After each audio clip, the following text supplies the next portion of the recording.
Баршаңызға сәлем, мен бүгін үй жағдайындағы сгущенканы сіздерге көрсетпекшімін. Бізге 1 литр сүт керек, 1 килограмм қант керек. Сүттің үстіне біз қантты салып араластырамыз.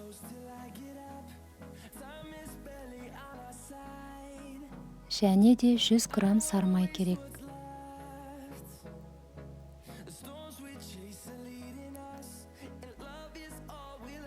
Біз оны жақсылап араластырамыз.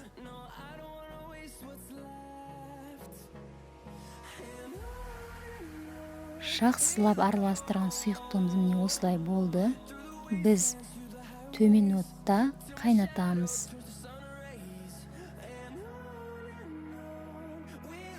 Осы сұйықтығымызды біз жарым сағат қайнатамыз.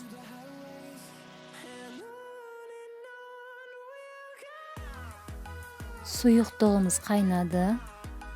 Осы кезде біз оның әдемі, хош иісті шыққанын байқаймыз. Сгущенкамыз дайын болды. Біз оны салқын жерге қоямыз, сонда ол қоюланады. Келесі видеомда сіздер сәбізден жасалған пирогты көре аласыздар. Сондықтан мені жоғалтып алмау үшін маған тіркеліп, лайк басып, қоңыраушаны шалып кетіңіздер. Және де достарыңызбен бөлісуді ұмытпаңыздар. Алдына рахмет.